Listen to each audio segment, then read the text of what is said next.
வாழ்க வளமுடன். நண்பர்கள் அனைவருக்கும் வணக்கம். நான் உங்கள் நண்பன் Arjun, SEBI registered research analyst. இப்போ இந்த வீடியோவில் நம்ம பார்க்க போகிறது கொஷின் அண்ட் ஆன்சர். நிறைய பேர் நிறைய கொஷின் கேட்டிருக்கிறீங்க. அதில் வந்து அதான் பாட்டம்ல இருந்து ஒவ்வொரு கொஷினுக்கு நான் வந்து ஆன்சர் பண்ணிட்டு வரேன். நான் கொடுக்குற ஆன்சரில் ஏதாவது மிஸ்டேக் இருந்துச்சு அப்படின்னா கமெண்ட் பாக்ஸில் போடுங்க, நான் வந்து ரெக்டிஃபை பண்ணிக்கிறேன். ஓகேங்களா? ஓகே, இப்போ டைரெக்டாக வந்து கொஷினுக்கு போயிடலாம். ஜெயமாது அப்படிங்கிற ஒருத்தர் கேட்டிருக்கிறாரு ஒசூர்ல இருந்து. அவர் என்ன கேட்டுக்கிறாருன்னா, நீங்கள் கொடுக்கும் support and resistance levels up trend என்றால் ரெசிஸ்டன்ஸ் வரைக்கும் போகும் என்பதை எவ்வாறு உறுதி செய்து கொள்வது, டவுன் ட்ரெண்ட் என்றால் சப்போர்ட் வரைக்கும் செல்லும் என்பதை எவ்வாறு உறுதி செய்து கொள்வது அப்படின்னு கேட்டுக்கிறாரு. ஆக்சுவலாக டெய்லியுமே மார்னிங், அதாவது மார்க்கெட் ஓப்பன் ஆகிறதுக்கு முன்னாடி என்னுடைய சப்போர்ட் அண்ட் ரெசிஸ்டன்ஸ்னு கொடுப்பேன். Nifty spot, bank nifty spot, nifty ஃபியூச்சர்னு கொடுப்பேன். அதான் நிஃப்டி ஃபியூச்சர் வந்து கிளைம் சிங்கிள் மட்டும் தான் கொடுப்பேன். வேணா அதில் தான் நான் ட்ரேட் பண்ண முடியும். ஸோ அது வந்து கிளைம் சிங்கிள் கொடுப்பேன். மற்றது வந்து நிஃப்டி ஸ்பாட்டும் பேங்க் நிஃப்டி ஸ்பாட்டும் என்னுடைய ஃப்ரீ டெலிகிராம் சேனலில், ட்விட்டரில், வாட்ஸ்அப் சேனலில் நான் வந்து போஸ்ட் பண்ணுவேன். ஆக்சுவலாக இந்த சப்போர்ட் அண்ட் ரெசிஸ்டன்ஸ் எப்படி கால்குலேட் பண்ணுறது அப்படின்னா, camera level plus pivot level இது ரெண்டையுமே நான் வந்து மிக்ஸ் பண்ணி ஒரு ஃபார்முலா கண்டுபிடிச்சி நானாக வந்து அதை வந்து கால்குலேட் பண்ணுறதும். இதை நான் கால்குலேட் பண்ணுறதுக்கு எனக்கு வந்து ப்ரீவியஸ் டேஸோடைய லெவல் வேணும். ஒரு நாளைக்கு நான் வந்து இதனுடைய கால்குலேஷன் எப்படி பண்ணணும் அப்படிங்கிறது கூட ஒரு நாளைக்கு நான் வீடியோ போடுறேன். பட் அது வந்து கொஞ்சம் லாங் ப்ராசஸ்ஸு. ஸோ இந்த சப்போர்ட் அண்ட் ரெசிஸ்டன்ஸு எல்லா டைமும் ஒர்க் அவுட் ஆகும் அப்படின்னு நான் சொல்ல கிடையாது. அதாவது மினிமம் 80%, மேக்ஸிமம் 90% வரையும் அக்யூரசி இருக்கும் அந்த support and resistance. First support and first ரெசிஸ்டன்ஸை மோஸ்ட்லி வந்து விட்டுருங்க. அந்த லெவலை வந்து நீங்கள் தொட வேணும். Second support and second resistance வந்து ஃபோக்கஸ் பண்ணுங்க. அதாவது மார்க்கெட் ஏறிக்கிட்டு இருக்குது அப்படிங்கிற பட்சத்தில் செகண்ட் ரெசிஸ்டன்ஸுங்கிறது ஒரு ஸ்ட்ராங் குரூசியல் லெவல். நீங்கள் வந்து ரிஸ்கி ட்ரேடராக இருக்கிறீங்க அப்படிங்கிற பட்சத்தில் அந்த செகண்ட் ரெசிஸ்டன்ஸ் நியர்பை வரும்போது ஷார்ட் எதுன்னு கிரியேட் பண்ணிவிட்டு அந்த ரெசிஸ்டன்ஸுக்கு 10 points plus or minus, Nifty அப்படின்னா 10 to 15 points plus or minus, bank Nifty அப்படின்னா 50 பாயிண்ட்ஸ் ப்ளஸ் ஆர் மைனஸ் வச்சுக்காங்க. ஆனால் அக்யூரேட்டாக வரும்னு நான் சொல்ல கிடையாது. ஸோ அந்த செகண்ட் ரெசிஸ்டன்ஸுக்கு அதை வந்து ஸ்டாப்பாக வச்சுக்கிட்டு நீங்கள் வந்து ஷார்ட் வந்து கிரியேட் பண்ணலாம். இது ஒரு சான்ஸு.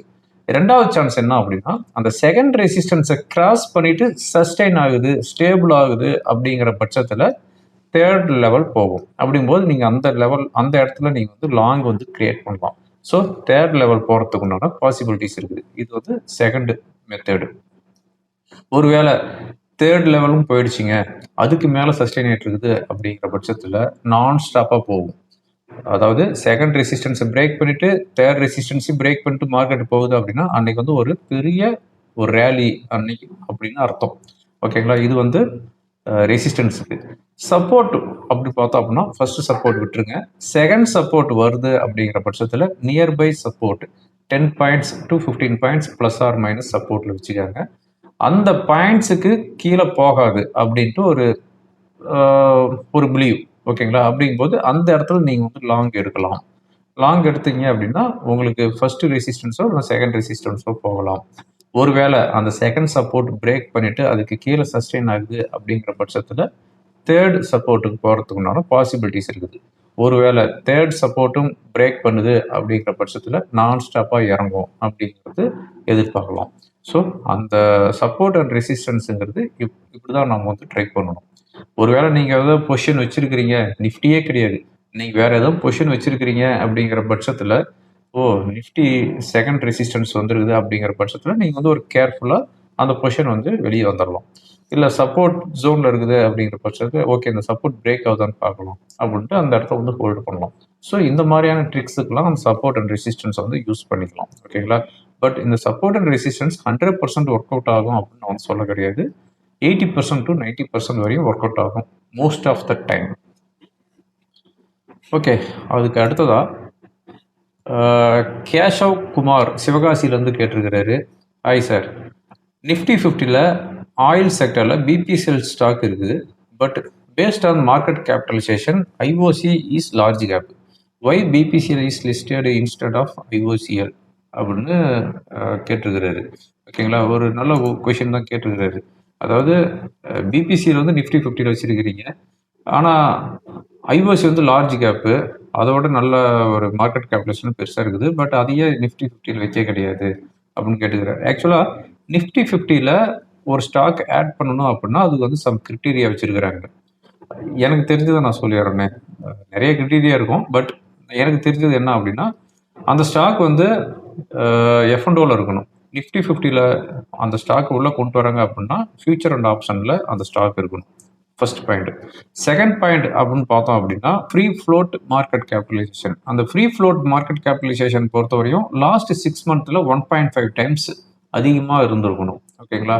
ஆவரேஜ் எடுக்கும்போது 1.5 டைம்ஸ் அதிகமா இருந்திருக்கணும். Free float market capitalisation. அதுக்கு அடுத்து வந்து தேர்ட் பாயிண்ட் பார்த்தோம் அப்படின்னா, இம்பேக்ட் காஸ்ட். இம்பேக்ட் காஸ்ட் வந்து 0.5% ஆர் பிலோ 0.5% இருக்கணும். ஸோ இது வந்து இதெல்லாம் வந்து அதில் இருக்கிற கிரிட்டீரியா. இன்னும் சம் கிரிட்டீரியாலாம் வச்சிருப்பாங்க. எனக்கு தெரிஞ்சு இந்த மாதிரியான கிரிட்டீரியா வந்து ஃபாலோ பண்ணுவாங்க. இந்த கிரிட்டீரியால எல்லாமே வந்து இருக்குது அப்படிங்கிற பட்சத்துல அந்த ஸ்டாக் வந்து நிஃப்டி 50ல கொண்டுட்டு வருவாங்க. ஓகேங்களா? ஓகே. அடுத்த கொஸ்டின் பார்த்தோம் அப்படின்னா, யார் கேட்டிருக்கிறாங்க? காந்தி ஃப்ரம் தேவக்கோட்டை அங்கிருந்து கேட்டுக்கிறாங்க. Please suggest the portfolio allocation percentage of 30-year old salaried person அப்படின்னு சொல்லிக்கிறாரு. அதாவது 30 வயசு ஆகுது, சேலரிடு பர்சன், ஈக்விட்டி, டெப்ட், gold, silver, global funds and crypto இதெல்லாம் வந்து நான் வந்து எப்படி வந்து அலோகேட் பண்ணணும் அப்படின்னு கேட்டிருக்கிறாரு. ஆக்சுவலாக கிரிப்டோ நான் வந்து ரெக்கமெண்ட் பண்ண மாட்டேன், அதை விட்டுருங்க. அதே மாதிரி சில்வரும் நான் வந்து ரெக்கமெண்ட் பண்ண மாட்டேன், அதை விட்டுருங்க. மெயினாக வந்து நீங்கள் வந்து ஈக்விட்டி ஸ்டாக்ல வந்து இன்வெஸ்ட்மெண்ட் பண்ணுறீங்க அப்படிங்கிற பட்சத்தில், அதாவது ஸ்டாக்ல பண்ணுறது அளவுக்கு உங்களுக்கு கேப்பபிலிட்டி இருக்குது அப்படின்னா ஸ்டாக்ல டைரெக்டாக பண்ணுங்கள். இல்லை எனக்கு ஸ்டாக்லாம் தெரியாதுங்க அப்படிங்கிற பட்சத்தில் மியூச்சுவல் ஃபண்டில் பண்ணலாம். ஸோ இப்போ நீங்கள் 10,000 வச்சுருக்கிறீங்க அப்படின்னா 30% அப்படிங்கும்போது 3,000 ரூபாய் நீங்கள் வந்து மியூச்சுவல் ஃபண்டில் இன்வெஸ்ட்மெண்ட் பண்ணலாம், ஆர் ஈக்விட்டியில் இன்வெஸ்ட்மெண்ட் பண்ணலாம். ஓகேங்களா? அதுக்கு அடுத்ததான் வந்து பார்த்தோம் அப்படின்னா டெப்ட் ஆர் எஃப்டி ஆர் பாண்டு, இதில் வந்து நீங்கள் வந்து 30%, அடுத்து 3,000 ரூபாய் வந்து இதில் வந்து இன்வெஸ்ட்மெண்ட் பண்ணலாம். நல்லா பார்த்துக்கோங்க. டெப்ட் ஆர் எஃப்டி இல்லை அப்படின்னா பாண்டு, இந்த மூணில் ஏதாவது ஒரு இதில் உங்களுக்கு சாலிடான ரிட்டர்ன்ஸ் எதில் வருதோ, மூணுமே வந்து சாலிடான ரிட்டர்ன்ஸ் தான். பட் ஹையர் ரிட்டர்ன்ஸ் எதில் வருதோ அதில் 3,000 ருபீஸ் லைக் 30% நீங்கள் வந்து இன்வெஸ்ட்மெண்ட் பண்ணலாம். ஓகேங்களா? ஸோ 60% ஆயிடுச்சு ஈக்விட்டியில், இல்லைன்னா மியூச்சுவல் ஃபண்டில் 30%, எஃப்டி, பாண்ட் அண்ட் டெப்ட் இதில் மூணில் ஏதாவது ஒரு இதில் 30%, ஸோ 60% ஆயிடுச்சு. அதுக்கடுத்தா வந்து கோல்டு, இதில் வந்து 20% இன்வெஸ்ட்மெண்ட் பண்ணலாம், ஸோ 80% ஆயிடுச்சு. ஓகேங்களா? மீதி இருக்கிற 20% வந்து குளோபல் மார்க்கெட்டில் இன்வெஸ்ட்மெண்ட் பண்ணலாம். குளோபல் மார்க்கெட்டில் நாஸ்டாக் ஃபண்டோ இல்லைன்னா வேற என்ன சைனீஸ் ஃபண்டோ, தைவான் ஃபண்டோ, எந்த ஃபண்டு உங்களுக்கு நல்லா பெர்ஃபார்மன்ஸ் பண்ணுதுன்னு நீங்கள் நினைக்கிறீங்களோ அந்த ஃபண்டில் வந்து இன்வெஸ்ட் பண்ணலாம். ரெஸ்ட் 20%. ஸோ இது வந்து 100% இன்வெஸ்ட்மெண்ட் பண்ணிடுறீங்க. இதில் இன்வெஸ்ட்மெண்ட் பண்ணுறதுக்கு முன்னாடி வெரி வெரி இம்பார்ட்டன்ட் என்ன அப்படின்னு பார்த்தோம் அப்படின்னா, உங்களுக்கு வந்து ஹெல்த் இன்சூரன்ஸ் கண்டிப்பாக இருக்கணும். ஓகேங்களா? உங்கள் ஃபேமிலிக்கு ஹெல்த் இன்சூரன்ஸ் கண்டிப்பாக போட்டிருக்கணும். ஏன்னா ஹெல்த் இன்சூரன்ஸ் தான் வெரி இம்பார்ட்டன்ட். அது அது இருந்துச்சு அப்படிங்கிற பட்சத்தில் நெக்ஸ்ட் நீங்கள் வந்து இன்வெஸ்ட்மெண்ட் வந்து ஸ்டார்ட் பண்ணிக்கலாம். ஓகே. அதுக்கு அடுத்ததாக வந்து குமார் கிருஷ்ணா சீர்காழியிலேருந்து கேட்டிருக்கிறாரு. வாழ்க வளமுடன்.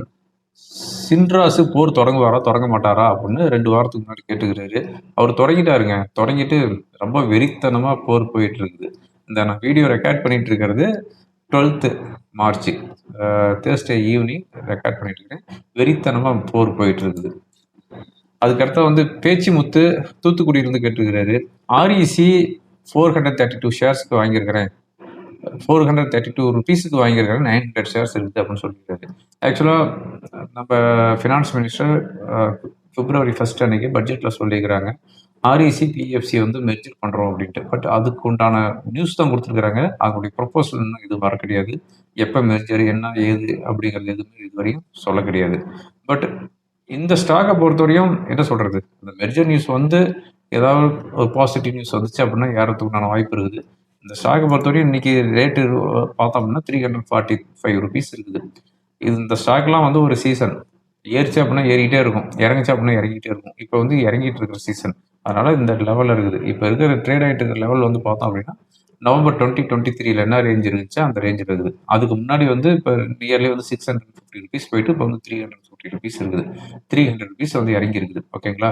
ஸோ இந்த மெர்ஜர் நியூஸ் என்ன மாதிரியான நியூஸ் வருதோ அதுக்கு தகுந்த மாதிரி தான் இதனுடைய ஃபர்தர் மூவ்மெண்ட் இருக்கும். அதுக்கடுத்தா வந்து பார்த்தோம் அப்படின்னா மணி ஹண்டன் அப்படிங்கிற ஒரு ஐடியில் வந்துருக்குது. ஐஆர்எஃப்சி ஷேர்ஸ் ஆர்விஎன்எல் ஜி இந்த ஷேர் பற்றி கொஞ்சம் சொல்லுங்க, ஹோல்டு பண்ணலாமா வேணாமா, 1 வருஷமா ஹோல்டு பண்ணிட்டு இருக்கிறேன் அப்படின்னு சொல்லிக்கிறாரு. நம்ம ஆர்இசி சொன்ன மாதிரி தான் சீசனல் ஸ்டாக்குங்க பார்த்தா அந்த ஐஆர்எஃப்சி ஆர்விஎன்எல் இதெல்லாம் ஏறிச்சு அப்படின்னா ஏறிக்கிட்டே இருக்கும், இறங்கிச்சு அப்படின்னா இறங்கிட்டே இருக்கும். ஜி பிஸ்னஸும் அதே மாதிரி தான். ஜி பொறுத்தவரையும் ஒன்றும் சொல்லிக்கிற மாதிரிலாம் அந்த ஸ்டாக்லாம் எதுவும் கிடையாது. ஸோ ஒரு உங்களுக்கு காஸ்ட்டோ இல்லைனா கொஞ்சம் மேலே வரும்போது சேல் பண்ணிட்டு கொஞ்சம் வேல்யூவான ஸ்டாக்கில் வந்து இன்வெஸ்ட் பண்ணுங்க.